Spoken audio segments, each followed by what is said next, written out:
Tragedi Lewi Gajah 21 Februari 2005 merupakan bencana alam terbesar kedua di dunia yang pernah terjadi. Ini sebagai akibat dari pengolahan tempat pembuangan akhir atau TPA sampah karena menewaskan lebih dari 143 orang. Sebelumnya 10 Juli 2000 TPA Payatas, Quezon City, Filipina, longsoran sampah juga mengubur lebih dari 200 orang. Angka itu belum termasuk ratusan orang lainnya yang hilang dalam bencana tersebut. Inilah rekor korban tertinggi di dunia. Tragedi Lewi Gajah menyisakan kepedihan mendalam. Begitu pula bagi mereka yang selamat, kehilangan orang-orang yang dicintainya, itu menimbulkan luka di hati.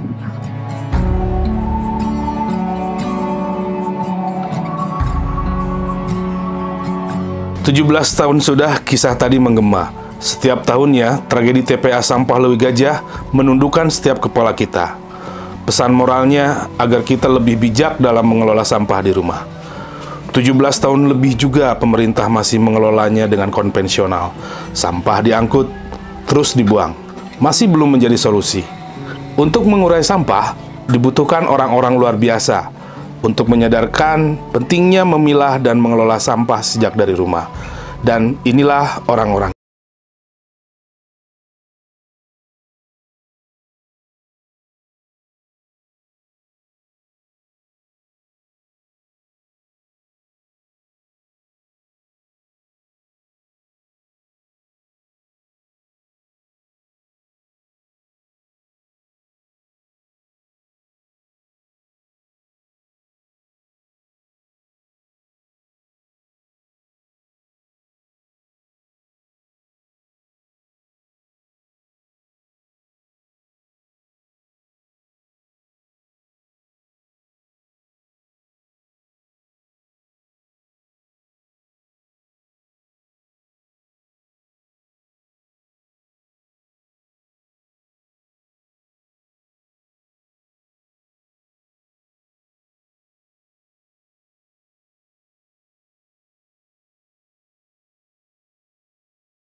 Kang Iki, saya ke sana dulu sebentar, langsung ke sini.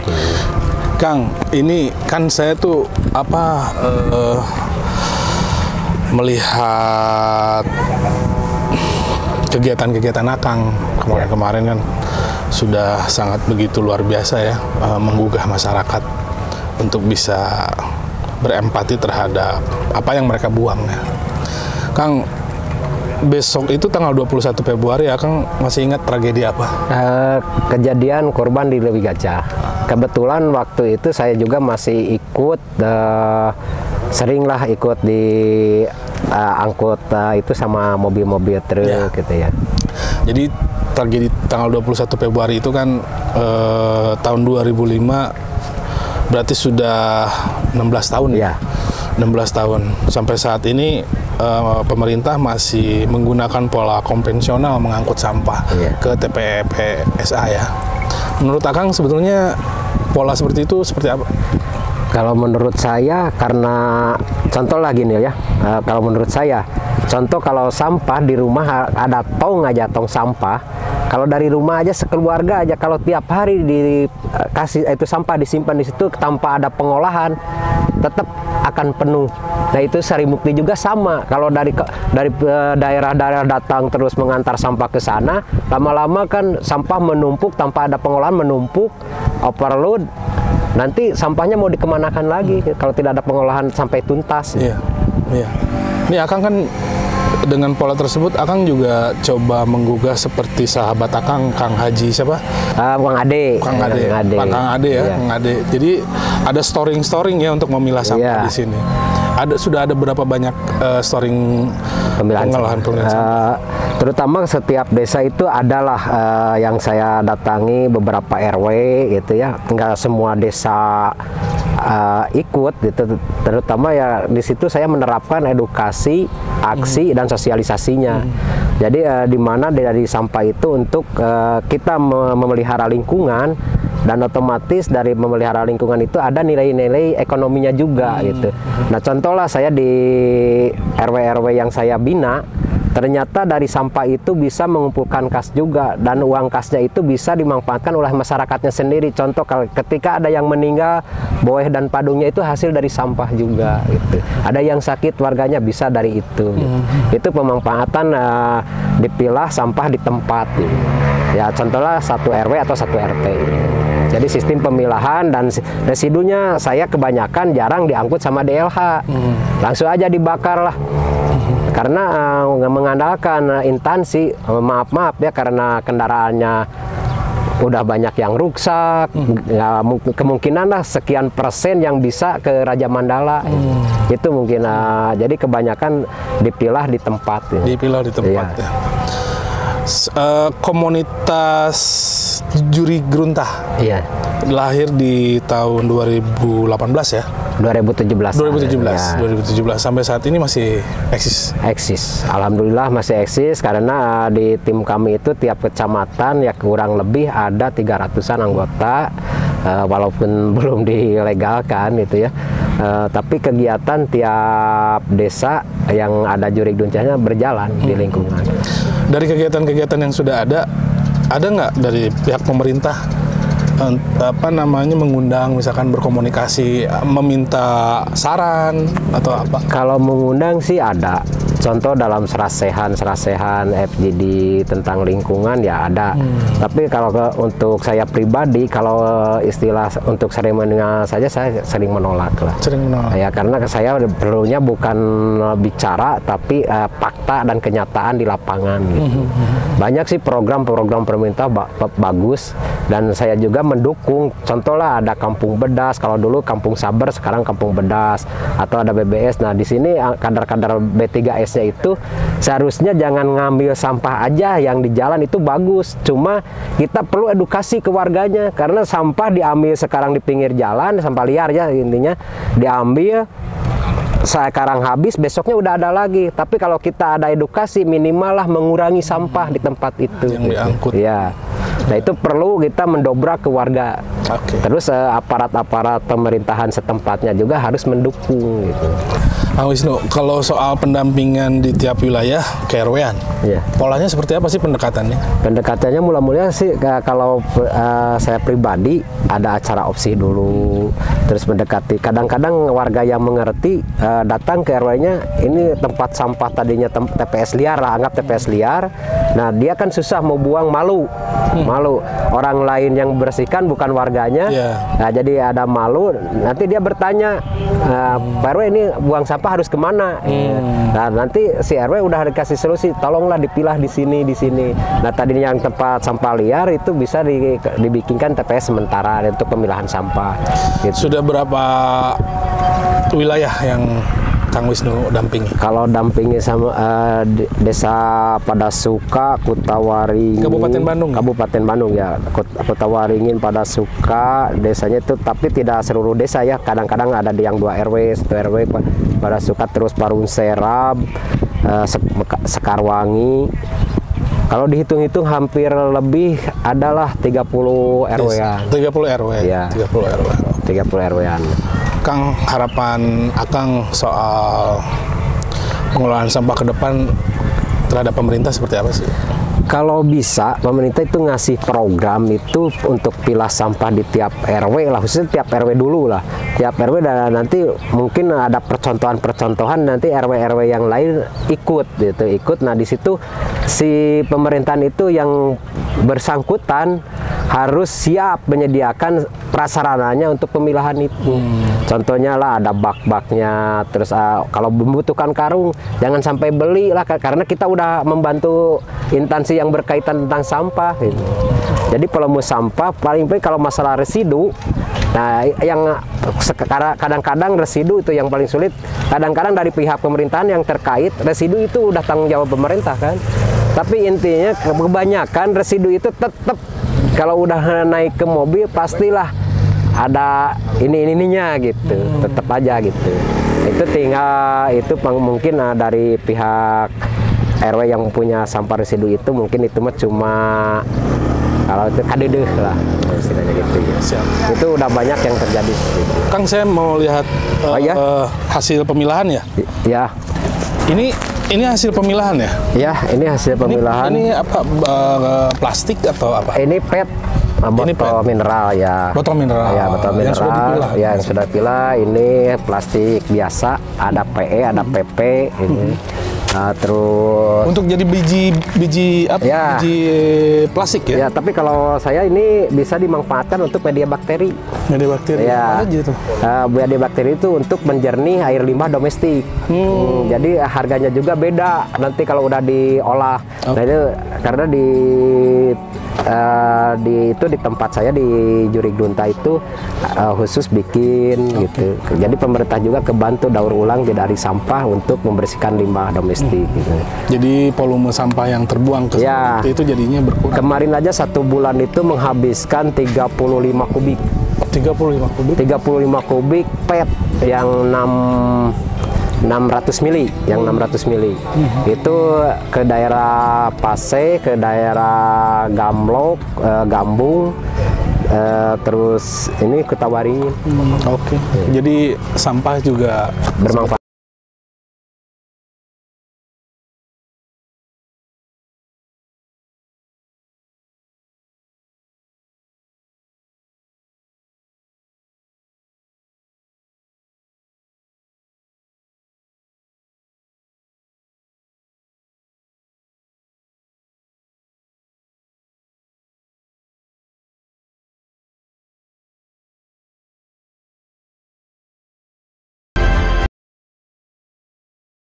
Ki, lagi apa? Biasa weh. Kau ada apa? Alhamdulillah. Siap. Aduh. Lagi di mana nih kita teh? Ini di sektor 8. Citarum Harum ini masuknya sektor 8. Jadi kalau di Ekolot sebelah situ, itu sektor 7 kan. Dari jam berapa di sini? Tadi lah sambil amengnya jalan-jalan Oke. di Sukabirus, terus ke dia. Nyantai sambil ninggalnya ya, sungai. Ini lihat apa? Sampahnya sudah kurang ya. Betul. Alhamdulillah ada sungai kalau dilihat dari sampah sudah cukup bersih. Iya. Memang bisa menyaksikan walaupun mungkin adalah 1-2 tapi alhamdulillah. Ki, bicara sampah ini kan besok tanggal 21 Februari ada tragedi sampah Leuwi Gajah ya. Benar. Jadi kita kali ini bicara sampah. Saya melihat kegiatan Ki Guru keseharian ini kan membangun sebuah karakter ya. Anak-anak sekolah itu sedini mungkin bagaimana mereka bisa memperlakukan sampah. Pendekatan apa saja yang dilakukan Ki Guru? Ya, kalau yang berhubungan dengan edukasi ya terhadap peserta didik, satu hal yang paling penting itu contoh sebetulnya. Contoh. Keteladanan. Jadi bahasa universal yang paling praktis untuk memberikan sebuah pendidikan karakter itu keteladanan.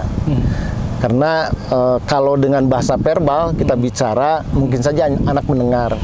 Tapi manakala kita bicara dan dilengkapi dengan apa yang kita lakukan, sepertinya itu lebih efektif begitu. Lebih efektif. Iya, dan memang di sekolah harus seperti itu, Mang. Ki Guru, konon katanya mengembangkan ini menjadi kegiatan relawan. Jadi mengumpulkan banyak juga relawan-relawan lain untuk membangun karakter ini ya. Betul. Bersama dengan yang lain.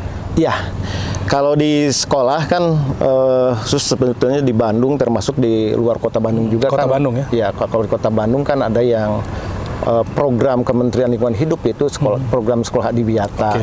Dan di program Sekolah Adiwiyata itu sebetulnya sudah termaktub beberapa koefisien parameter di mana sekolah harus mengikuti alur itu. Dan parameter itu emang mengarahkan kepada sebuah proses komitmen bersama dari warga sekolah untuk betul-betul peduli terhadap lingkungan. Dan alhamdulillah karena emang di Kota Bandung ada beberapa banyak sekolah yang sudah masuk adiwiyata, baik adiwiyata kota, provinsi, nasional, bahkan mandiri.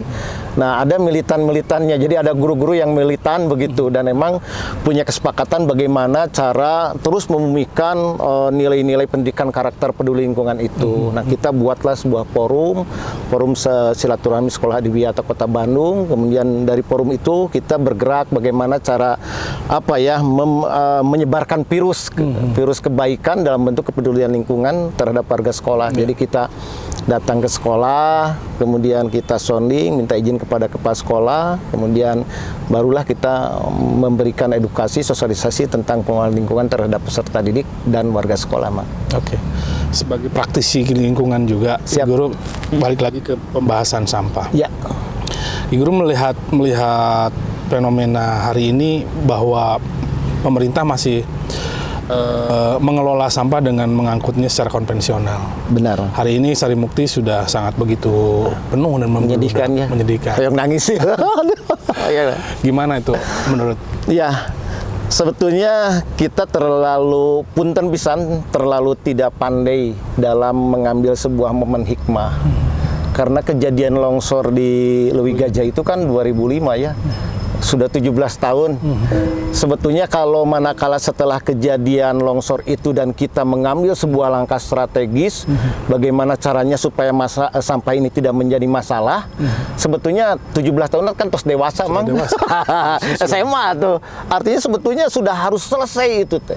Tapi pada kenyataannya kan itu beres-beres. Berarti ada masalah yang tidak tuntas. Berarti ada hal yang belum kalau mau secara jujur ya, harus diakui secara jujur oleh itu tingkat provinsi ataupun kota yang sebetulnya belum selesai bicara tentang sampah. Artinya bagaimana pengolahan sampah ini dilakukan sampai tidak menjadi masalah kembali, tacan beres berarti.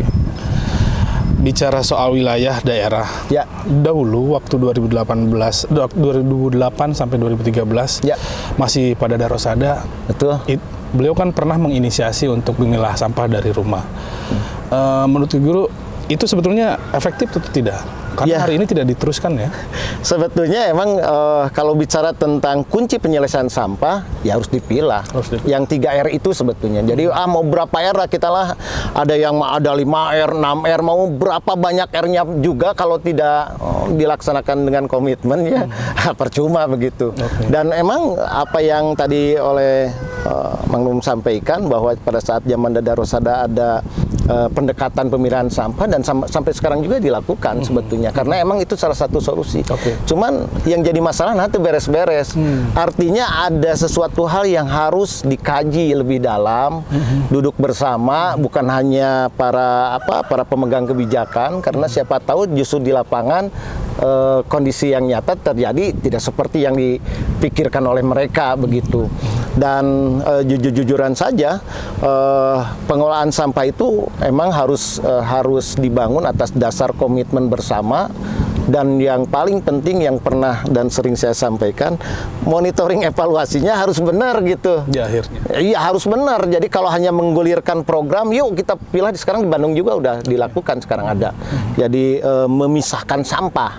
Jadi bahkan ternyata pada saat saya datang ke TPS, lalu yurun itu teh tukang narik sampah teh karena hari ini harus organik, hari ini harus anorganik dan residu riur itu teh. Bingung cenah sementara untuk daya angkut ternyata lebih banyak yang organik, Mang. Jadi dalam 1 minggu itu yang organik 5 kali pengangkutan, yang anorganik itu kalau nggak salah 2 kali. Ini tidak seimbang karena sampah di lapangan ternyata banyaknya itu yang anorganik. Nah hal-hal seperti itu kan mungkin saja pihak DLH, kota atau kabupaten tidak mengetahui. Artinya manakala terjadi monitoring, evaluasi, itu akan bisa menjadi masukan perbaikan dalam program yang digulirkan seperti itu. Sebetulnya begitu. Guru, siapa? Pendidikan karakter kan penting. Sangat betul.